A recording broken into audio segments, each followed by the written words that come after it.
ओम भूर्भुवः स्वः तत्सवितुर्वरेण्यं भर्गो देवस्य धीमहि धियो यो नः प्रचोदयात्। युग निर्माण आंदोलन से जिनका भी किसी प्रकार का संबंध और संपर्क है, उनको दो बातें निश्चित रूप से समझ लेनी चाहिए। पहली बात ये कि ये अभियान आंदोलन किसी व्यक्ति विशेष का चलाया हुआ नहीं और ये किसी व्यक्ति विशेष की समझ नहीं है। इसके पीछे मात्र मनुष्यों का पुरुषार्थ और मनुष्यों का प्रयास काम नहीं कर रहा है। ये युग निर्माण अभियान जहाँ से प्रारंभ होता है वो भगवान की वो इच्छा है जिसके के अंतर्गत उन्होंने एक बार ये प्रतिज्ञा की थी कि जब संसार में पाप बढ़ जाएंगे और पुण्य की मात्रा घट जाएगी, साधुता गिर जाएगी और असाधुता बढ़ जाएगी, तब उसका संतुलन कायम करने के लिए मैं स्वयं अवतार लिया करूंगा। यह अभियान उसी अवतार का एक स्वरूप है। इसका एक छोटा सा प्रमाण यह है कि जिन परिस्थितियों में इसे प्रारंभ किया गया वो परिस्थितियां बहुत ही दयनीय परिस्थितियां थी। एक छोटे से 15 रुपए महीने के मकान की एक 9 फुट लंबी, 9 फुट चौड़ी, 9 फुट ऊंची कोठरी में बैठ करके ये विचार किया गया और एकाकी, असहाय और अकेले व्यक्ति ने इसका प्रारंभ किया। कहा युग बदला जाएगा, धरती पर स्वर्ग का अवतरण किया जाएगा, मनुष्य में देवत्व का उदय किया जाएगा। लोगों ने केवल इसे एक पागलपन, सनक और मखौल समझा। लेकिन भगवान जिस चीज के पीछे होते हैं वो किस तेजी के साथ बढ़ती है और एकाकी व्यक्ति भी कितनी सफलता को संग्रह कर सकता है, इसका एक मूर्तमान स्वरूप लोगों ने देखा युग निर्माण आंदोलन की गतिविधियों के रूप में। ये छोटी सी गतिविधियां किस तरीके से, किस तेजी से बढ़ती चली गई, इसके बारे में कहना बेकार है। जो भी इस आंदोलन से संबंध रखते हैं उनको सबको मालूम है कि पिछले 10 वर्षों में ये प्रयास कहां से कहां जा पहुंचा। निश्चित रूप से ये भगवान की इच्छा का ही प्रतीक है। कई बार मनुष्यों को ये भ्रम होता था कि इस आंदोलन का संचालक, उनका अनुभव, विद्या, त्याग, सेवा इत्यादि के कारण से ये आंदोलन चल रहा है। वो व्यक्ति जब पीछे चला जाएगा, पर्दे के पीछे हो जाएगा या मर जाएगा, हट जाएगा, तो ये आंदोलन समाप्त होगा। ऐसा ही होना चाहिए था, क्योंकि असंख्य संस्थाओं का यही हुआ है। उसके संचालक जब तक प्रभावशाली व्यक्ति बने रहते हैं तब तक उसकी गतिविधियां बढ़ती रहती हैं। लेकिन यदि वो आंदोलन या कोई क्रियाकलाप व्यक्ति मात्र तक सीमित है तो उसके मरने के बाद प्राय वो चीजें शिथिल हो जाती हैं या समाप्त हो जाती हैं। कार्तिक तपोभूमि से उसका संचालक चला गया और चले जाने के पश्चात भी उसकी गतिविधियां अनेक गुनी बढ़ती हुई चली गई। ये इस बात का प्रतीक और प्रमाण है कि इसके पीछे मनुष्य नहीं बल्कि भगवान की प्रेरणाएं काम कर रही हैं। वस्तुतः युग का परिवर्तन असाधारण काम है। वस्तुएं बदली भी जा सकती हैं, धन के द्वारा, विज्ञान के द्वारा भौतिक स्तर बदले भी जा सकते हैं, भौतिक स्थितियों में सुधार भी हो सकता है। लेकिन जहाँ तक मनुष्य की भावनाओं के परिवर्तन का संबंध है वहां तक वो कार्य भगवान की इच्छा के बिना संभव नहीं। चेतना को प्रभावित करना हंसी खेल नहीं है। केवल वस्तुएं, इमारतें बन सकती हैं, मशीनें बन सकती हैं, कारखाने लग सकते हैं, गवर्नमेंट बदली जा सकती हैं, युद्ध लड़े जा सकते हैं। ये भौतिक साधनों के ऊपर निर्भर है। लेकिन मनुष्य का अंतरंग जो निकृष्ट स्तर पर जा गिरा है, इसको ऊंचा उठाना, उसके अंदर सत्प्रवृत्तियों को पैदा करना साधारण मनुष्यों का काम नहीं है। ये असाधारण सत्ता का ही काम है। ये अभियान, युग निर्माण अभियान जिस ढंग से चल रहा है और जिस उद्देश्य को लेकर के चल रहा है वो ऐसा ही उद्देश्य है और वो उद्देश्य भगवान की सहायता से ही पूरा होगा। अगर हम ये सब विश्वास करें और ये मान के चलें कि संभावना सुनिश्चित है। संतुलन जब भी बिगड़ते हैं तब भगवान उसको संतुलन को बनाते हैं। आज भावनात्मक संतुलन बिगड़ रहा है और भगवान उस भावनात्मक संतुलन को बना करके ही अपनी सृष्टि को सुखी रख सकते हैं। अन्यथा ये सृष्टि दुख और दर्द में डूब जाएगी। शोक और संताप में डूब जाएगी। एक मनुष्य दूसरे मनुष्य का खून पीने लगेगा और परस्पर के स्नेह और सद्भाव जो कि सुख और शांति के मूलभूत आधार हैं, थोड़े दिनों में समाप्त होकर के रहेंगे। फिर ये दुनिया नरक की तरीके से, मरघट की तरीके से बन जाएगी। भली से इसमें धन अंधाधुंध क्यों हो, भली से इसमें सुविधा शासन कितने ही बड़े सड़े क्यों न हो, भली से इसमें मनुष्यों के पास सोने और चांदी की ईंटें खाने के लिए क्यों न हो, लेकिन ये दुनिया नरक बन जाएगी और मनुष्य की भावनाएं नष्ट हो गई। तब इस बात को भगवान समझते हैं और उस भगवान ने इस असंतुलन को संतुलन के रूप में परिवर्तित करने के लिए युग निर्माण आंदोलन का आविर्भाव किया है। और जिस शक्ति के लिए इसका आविर्भाव किया है वही उसकी सफलता के लिए भी जिम्मेदार है। मानवीय प्रयास उसके लिए हो ये अच्छी बात है, लेकिन मानवीय प्रयास यदि न हो तो अभी उसकी सफलता में संदेह नहीं किया जा सकता। प्राचीन काल में ऐसी घटनाएं हुई भी हैं, मानवीय प्रयास न मिल सके। भगवान राम लंका को विजय करने के लिए चले थे, पाप और असुर का जो केंद्र था उसको ध्वंस करने के लिए चले थे।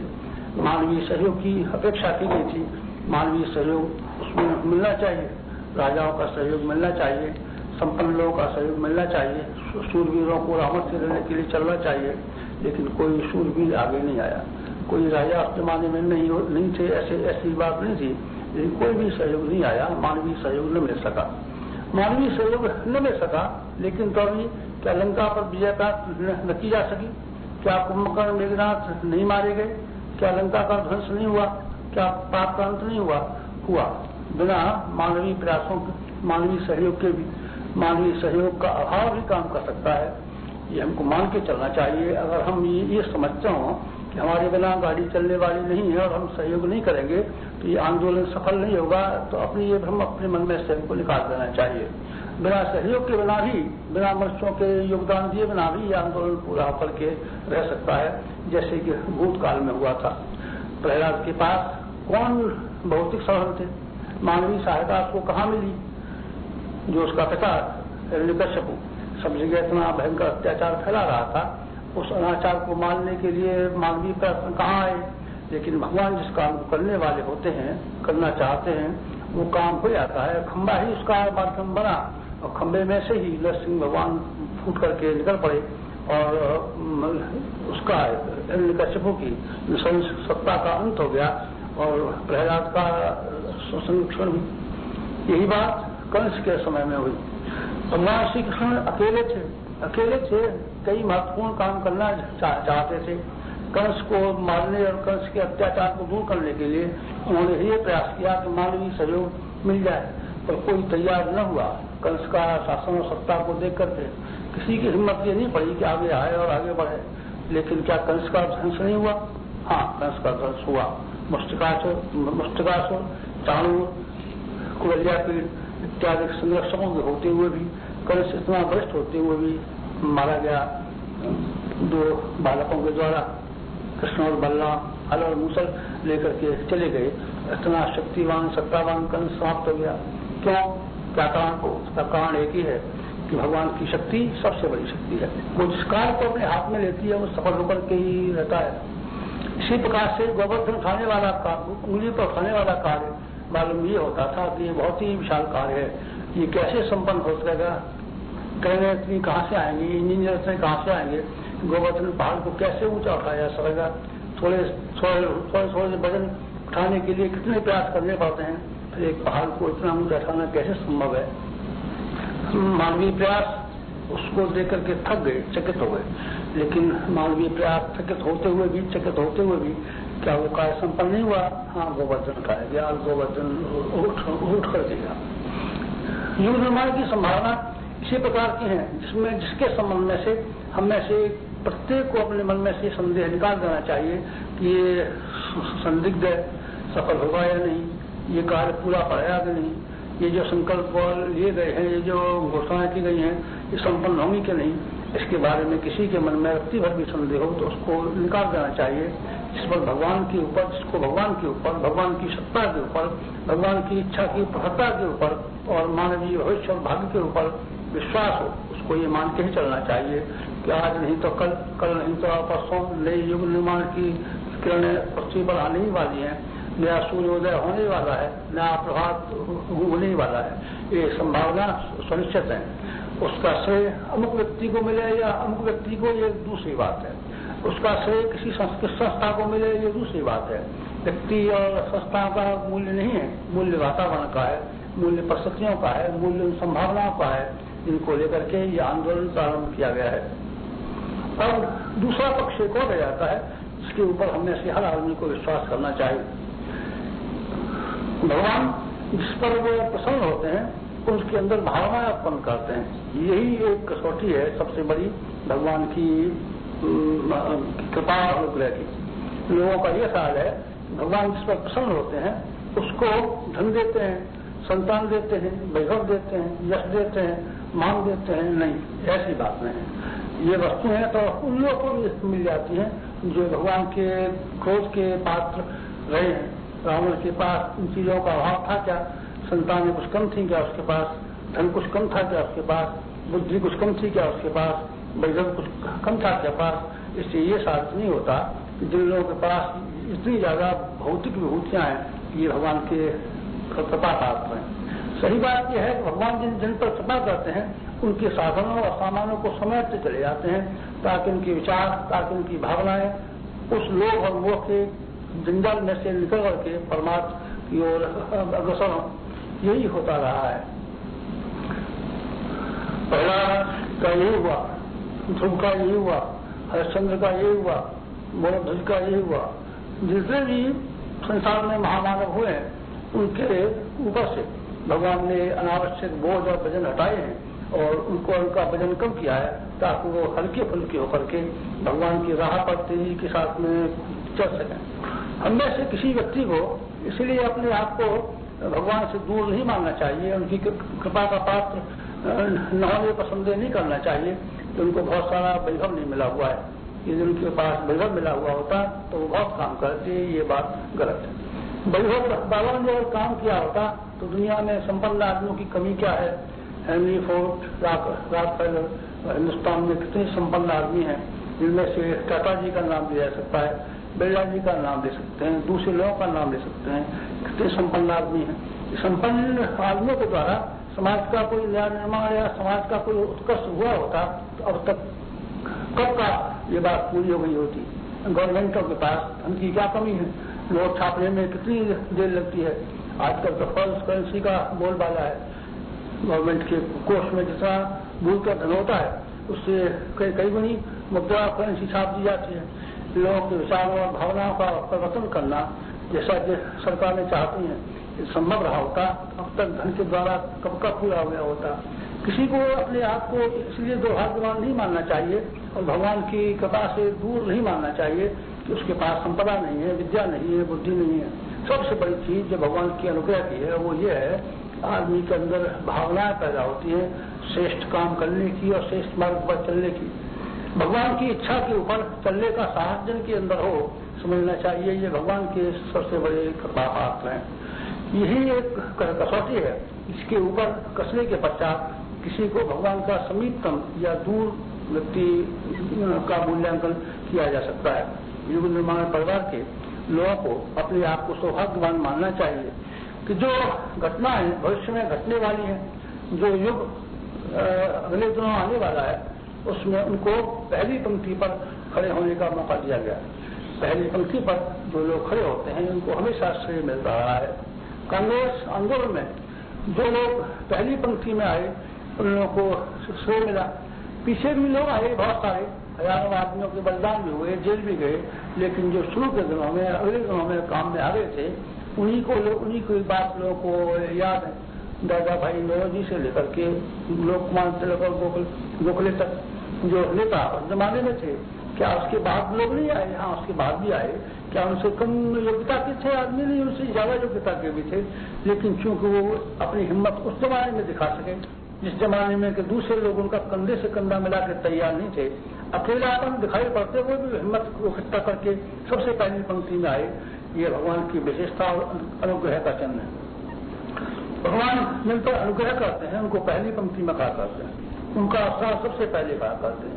विवेकचांद के अनुसार पीछे तो हजारों आदमी अपने आप ही उनके अनुयायी बन जाते हैं। भगवान बुद्ध उसको भगवान का कृपापात्र माना जाएगा, क्योंकि वो त्याग और तप और बलिदान के राह पर सबसे पहले और आगे आए। पीछे भी आए लोग, ऐसा नहीं है कि भगवान बुद्ध ने इतना बड़ा कार्य किया हो। 2.5 लाख शिष्य उनके थे और वो अनेक बिहारों में बटे हुए थे, संसार के विभिन्न भागों में गए। बुद्ध के त्याग से कम था क्या उन लोगों का त्याग? उनका भी उतना त्याग था जितना भगवान बुद्ध का। लेकिन श्रेय की पहचान ये है कि वो पहली पंक्ति में आते हैं, आगे आते हैं, जब कोई और नहीं होता तभी भी वो हिम्मत दिखाते हैं। यही विशेषता है जिसको हम भगवान का अनुग्रह कह सकते हैं। लेकिन हमारे परिवार के हर व्यक्ति को अपने आप में अनुभव करना चाहिए, क्योंकि जिस जमाने में सारा समाज सोया हुआ है, जिस जमाने में सारे के सारे लोग धन कमाने के लिए और अपना विलासता और वासनाओं की पूर्ति करने के लिए, अमीर बनने के लिए या सुख सुविधा एकत्रित करने के लिए, अपने कुटुंबीय और परिवार वालों के लिए धन और दौलत जमा करने के लिए लगे हुए हैं, उस जमाने में हम लोग उस मछली की तरीके से हैं जो पानी की धार को चीर करके आगे आगे बढ़ती चली जाती है। मछली को ये श्रेय है कि पानी की धारा को, प्रवाह को चीर करके उल्टी भी बह सकती है। ये हिम्मत बड़े बड़े हाथियों में भी नहीं होती। हाथी भी पानी के प्रवाह को चीर के चल नहीं पाते, वो भी पानी के प्रवाह के साथ ही बहते चले जाते हैं। उल्टा चलना चाहे उसकी हिम्मत नहीं होती। मछली की हिम्मत है तो धारा को चीरे और उल्टी चल पड़े। आज की धाराएं लोभ की ओर बह रही है, मोह की ओर बह रही है, विलासता की ओर बह रही है, यश इकट्ठा करने की ओर बह रही है। हर मनुष्य का मन और हर मनुष्य की दिशाएं आकांक्षाएं इसी दिशा में बह रही हैं। जिन लोगों के मनों में इस तरह की भावना उदय है कि हमको भगवान के कार्य को करने के लिए, त्याग के लिए आगे बढ़ना चाहिए और परमार्थ के लिए, परोपकार के लिए आगे बढ़ना चाहिए, उनको क्या कहा जाए? उनको यही कहा जाएगा कि इनके अंदर अभूतपूर्व साहस और युग और समय के को चीर करके, धारा को चीर करके हिम्मतें पैदा हो रही हैं। ये हिम्मत भगवान के प्रत्यक्ष अनुग्रह का चिन्ह। में से हर आदमी को ये अनुभव करना होगा कि नवनिर्माण की पहली पंक्ति में खड़ा होने का हमको गौरव और श्रेय दिया जा रहा है। इस श्रेय के सौभाग्य से हमको इनकार नहीं करना चाहिए। पहली पंक्ति में थोड़े से लोग आए, पंडित नेहरू आए। पंडित नेहरू में क्या विशेषताएं थी? मामूली वकील ही तो थे, मामूली ही व्यक्ति तो थे। उनकी योग्यता क्षमता के दूसरे लोग न हो ऐसी बात नहीं थी। पर पहली पंक्ति में वो आए, पहली पंक्ति में आए और पहली पंक्ति में आकर के जो उन्होंने त्याग और सेवा किया। जब दूसरे लोग अंधकार में भटक रहे थे तब उन्होंने मसाल लेकर के आगे आगे चलना मंजूर कर लिया। उसका परिणाम क्या हुआ? उसका परिणाम देखा ना आपने। पहली पंक्ति का व्यक्ति पहली पंक्ति के स्थान पर बैठाया गया। पंडित नेहरू को ही हिंदुस्तान का बादशाह बनाया गया और वो कितने वर्षों तक प्रधानमंत्री रहे। अगर वो पिछली पंक्ति में रहे होते, उस समय वो नहीं आए होते और बहुत पीछे आकर के आए होते तो एक मामूली बाजी दूसरे हजारों वकीलों की तरीके से संभव है वो भी जेल में चले गए होते और अपने स्थान पर बने रहते। बाबू में वो हिम्मत भगवान ने दी कि वो पहली पंक्ति में आए। पहली पंक्ति में आए। क्या वकीलों का औरों का योगदान नहीं है? क्या कांग्रेस आंदोलन में दूसरे वकील जेल नहीं गए? हाँ। क्या राजेंद्र बाबू की बराबर दूसरे वकीलों में योग्यता नहीं थी? क्या प्रतिभा व्यक्तित्व उनसे बढ़कर नहीं था? असंख्य में था जो कांग्रेस आंदोलन में पीछे आए। लेकिन पहली पंक्ति में आने वाले लोग चमकते चले गए, बढ़ते चले गए। दुनिया में यही कहा हमेशा से है। जो लोग श्रेय के अधिकारी माने गए हैं वो हमेशा वही रहे हैं जो पहली पंक्ति में आए हैं और किसी बड़े महान कार्य के लिए सबसे पहला कदम जिन्होंने बढ़ाया है। पीछे वालों का त्याग और बलिदान कम नहीं होता, सेवा उन्हें भी करनी पड़ती है। फौज के कप्तान का नाम होता है, उसके कमांडर की प्रशंसा की जाती है। विजयी किसी सेना नायक को माना जाता है। सेना भी चलती है पीछे पीछे, लड़ाई सेना को ही लड़नी पड़ती है, बंदूकें सेना को ही संभालनी पड़ती हैं। बच्चों की सेना नायक मोर्चे के अगले लाइन में खड़ा होता है, इसलिए महत्व तो उसी का है। रीछ और बंदर जब अगले सेना के मोर्चे पर थे, रीछ जो थे वो क्या नाम उनका जब बनाए थे पुल बनाने के लिए बनाए। पीछे तो भगवान के भक्तों की संख्या कितनी बड़ी हो गई, भगवान को अयोध्या में कितने भक्त थे उनके। लेकिन वो नल और नील का अपना ही अनोखा ही श्रेय था कि उन्होंने पुल बनाया। सुग्रीव और अंगद का पहला ही श्रेय था जिन्होंने के लंका में छलांग लगाई और वहाँ संदेश लेकर के पहुंचे। क्या रावण के को परास्त करने में केवल हनुमान और अंगद का ही श्रेय था? नहीं, असंख्य रीछ मानवों का श्रेय था और लड़ाई में बहुत बड़ा घमासान हुआ था, लेकिन पहली पंक्ति में खड़ा होने का श्रेय उन्हीं को मिला। हम सबों को इस सौभाग्य अपना अनुभव करना चाहिए कि हम पहली पंक्ति में खड़े हैं और हमको वो कार्य करने के लिए आगे वाले श्रेय दिया गया है कि हम इस आंदोलन को, जो अगले दिनों सारे विश्व का आंदोलन बनने वाला है, ये सीमित भारतवर्ष में नहीं रहने वाला है। हिंदुओं तक इसका शुरुआत हुआ है पर हिंदुओं तक सीमित नहीं है। ये भारतवर्ष से शुरू हुआ है पर भारतवर्ष तक सीमित नहीं है। ये धार्मिक क्षेत्र से प्रारंभ हुआ है पर धार्मिक क्षेत्र में तक सीमित नहीं है। ये प्रत्येक क्षेत्र में ही फैलने वाला है, सारे विश्व में फैलने वाला है और इसकी परिधि अत्यधिक विशाल होने वाली है। चिंगारी छोटी होती है, लेकिन जब जंगल में वो चिंगारी किसी तरीके से लग जाती है तो दावानल का रूप धारण कर लेती है और पूरे जंगल को जला देती है। ये युग निर्माण आंदोलन जिन परिस्थितियों में आज है उसको चिंगारी का रूप कहा जा सके तो कोई अत्युक्ति न हुई।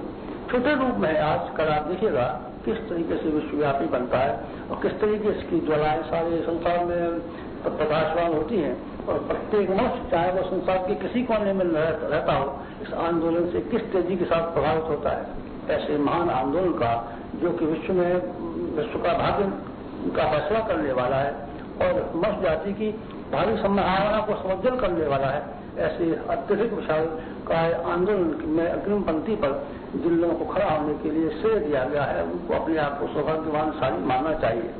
ये मान्यता जब हमारे मन में परिपक्व होगी तभी हम अपने कार्य को निष्ठा के पूर्वक कर सकेंगे। अन्यथा ढीले मन से उसके मन से हम काम करेंगे, काम करने का वो फल नहीं मिलना चाहिए जो नहीं मिलेगा जो मिलना चाहिए। तीसरी बात एक और हमको ध्यान रखनी चाहिए युग निर्माण आंदोलन से संबंध रखने वाले व्यक्तियों को या उसके संपर्क में आए हुए व्यक्तियों को ध्यान ये रखना चाहिए कि हम जो कार्य करने चले हैं वो स्थूल नहीं है, सूक्ष्म है। स्थूल क्रियाकलाप को केवल हम इसलिए हाथ में लेते रहते हैं समय समय पर उससे सूक्ष्म भावना का परिपोषण हो, हम वो काम नहीं कर सकते जो दूसरी संस्थाएं कर रही हैं। स्कूल खोलने के लिए हमारे पास धन कहाँ है, उद्योग धंधे फैलाने के लिए हमारे पास ज्ञान और बुद्धि कहाँ है। ऐसे असंख्य काम है वैज्ञानिकों जैसे प्रयोगशालाएं हमारे पास कहाँ है, कल कारखाने खड़े करने लायक क्षमताएं हमारे पास कहाँ है। हमारे पास जो कुछ भी चीज है वो ये है कि हम अपनी भावनाओं के द्वारा दूसरों की भावनाओं को प्रभावित करें। ये सबसे मूल्यवान वस्तु है।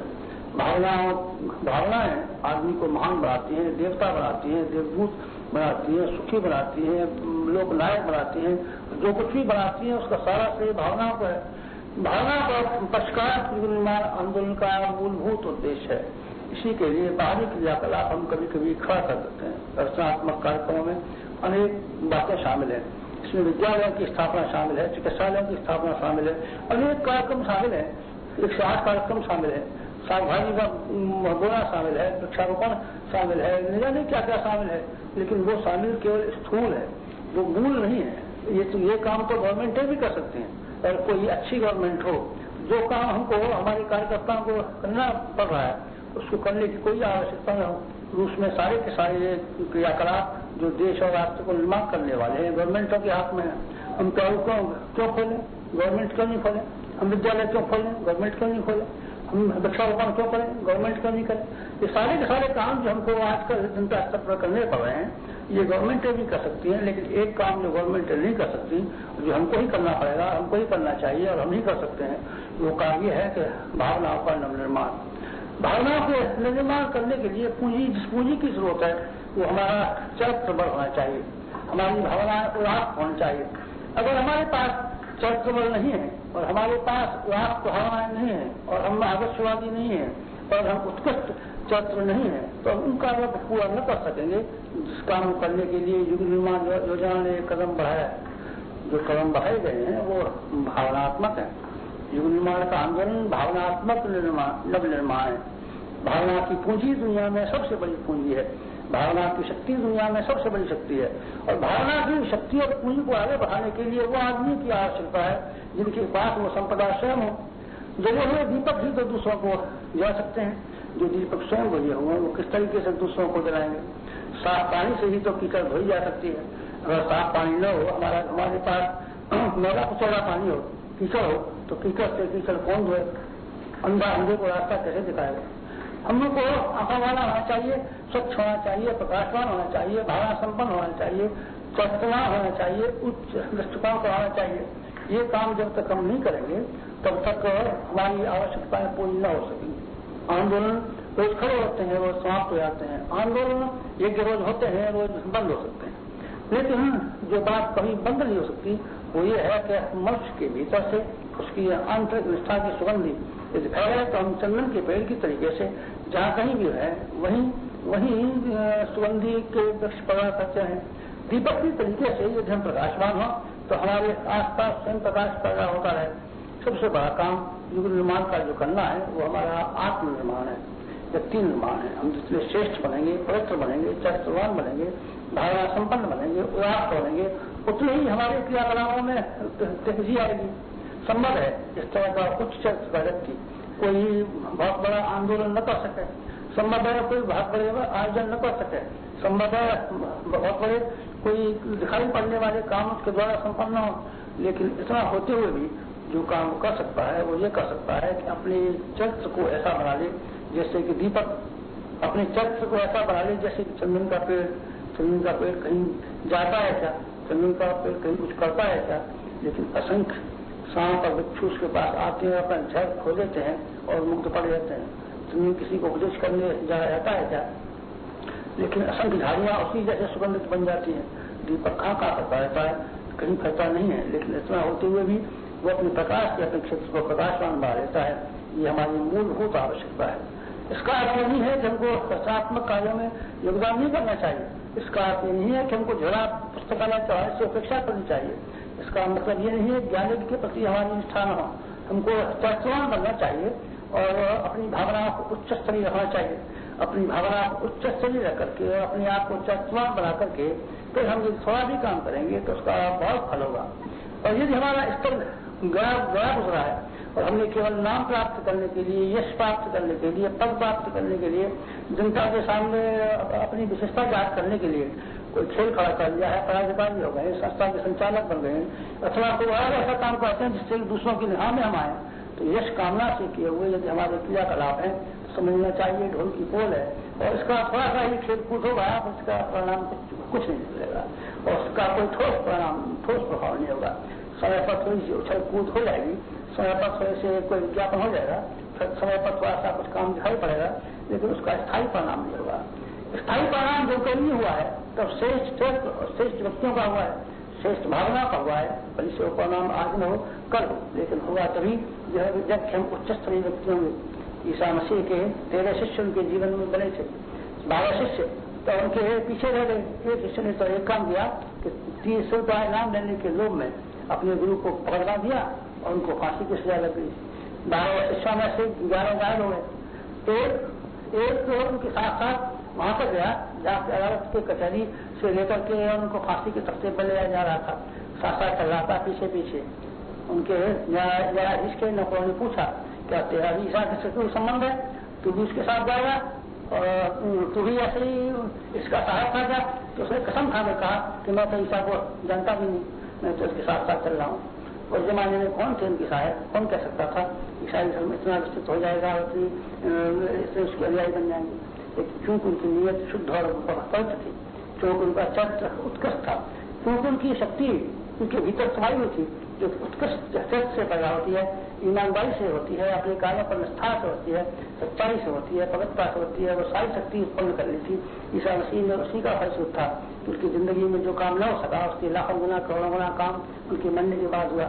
हम लोगों को सफलता कितनी मिलती है इसका महत्व है। हम लोगों ने कितना काम किया इसका लेखा जोखा इस तरीके से नहीं लिया जा सकता कि वो उस काम का कितना विस्तार हुआ। काम का लेखा जोखा इसी मायने में लिया जाएगा काम करने वालों का स्तर क्या है, काम करने वालों की भावनाएं क्या है, काम करने वालों की निष्ठाएं क्या है, काम करने वाले का दृष्टिकोण क्या है। तो अगर हम इन सब बातों को ठीक तरीके से कर सकते हो तो उसका लाभ उनको मिलेगा, मिलना ही चाहिए। यही युग निर्माण आंदोलन की पृष्ठभूमि है। अगर हम इस पृष्ठभूमि को समझ सकते हो तो हमारी जो हमारे क्रियाकलाप हैं वो बड़ी सामर्थ्यवान और बड़ी प्रकाशवान होंगे।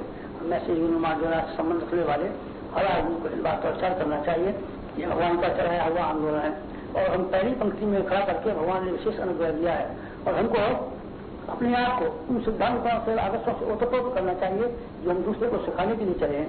इन 3 बातों को अगर हम ध्यान रखें तो हम सच्चे निर्माण योजना के कार्यकर्ता बन सकते हैं और उस लक्ष्य तक सहज ही पहुंच सकते हैं जो इसमें घोषित इस आंदोलन के अंतर्गत